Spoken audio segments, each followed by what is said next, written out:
Have you ever been driving down the road when suddenly the car immediately in front of you swerves to the left and you immediately follow? Did you see an object in the road before you swerved, or did you simply follow the car in front of you? Were you behaving like a lemming, or were you demonstrating some kind of keen situational awareness? Keep that in mind as we count down the top 5 employment litigation results from 2019.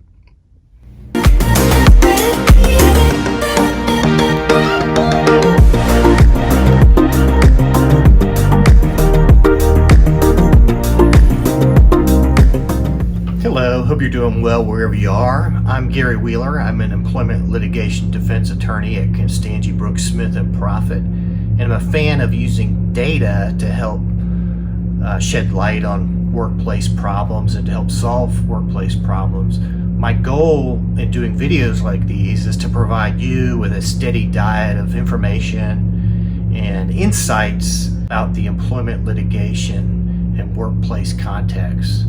So with that, let's dive into the data. Before counting down the top 5, I'll give some context. So far in 2019, 17,297 employment litigation cases have terminated in federal district courts across the nation. 74% of those cases settled. That's that huge blue section there. 12% had a procedural resolution. The case may have been transferred to another district, or the court may have declined jurisdiction because of an arbitration agreement between the parties. But the 2 sections we're focused on in this video are the yellow and gray sections.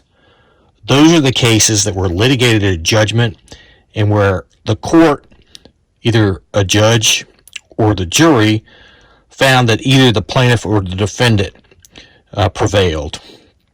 Only 13% of the cases, or 2,326, fall into this category.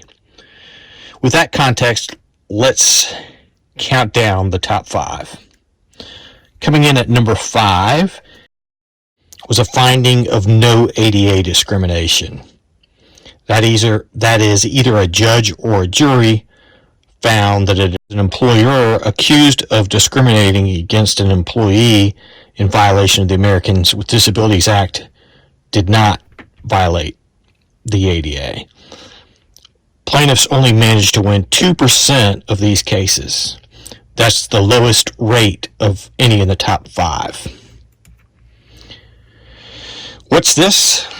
The 4th most common result was a finding that an employer violated the Fair Labor Standards Act, or the FLSA.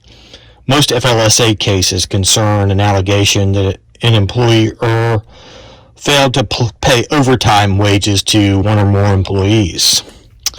Employers lost these cases at a nearly 3-to-1 rate. Spoiler alert, this is the only category in the top 5 in which employers lost more frequently than they won. Coming in at number 3, on 417 occasions, courts found that employees alleging race discrimination failed to prove their claims. Race discrimination plaintiffs only fared slightly better than disability discrimination plaintiffs, prevailing in only 4% of all these cases. A finding of no hostile work environment has been the 2nd most frequent result so far this year. And coming in at number 1 is the most common finding. On 995 occasions, plaintiffs claiming unlawful retaliation have failed to prove their claims. So plaintiffs claiming FLSA violations fared the best, winning 74% of the time, and those claiming retaliation finished in a distant second with just a 7% win rate. If the difference between unpaid overtime claims and all other employment claims was not already clear, here's a pie chart that shows all categories of plaintiff wins together. This includes plaintiff wins, and as you can see, 69% of those were in Fair Labor Standards Act lawsuits. Sometimes data can give us a clear and unmistakable message. And in this case, it's clear that unpaid overtime lawsuits are a dangerous object in the middle of the road. So workplace leaders may need to change direction, that is, yank on the wheel to avoid this problem. Does the data that was shown to you in this video surprise you?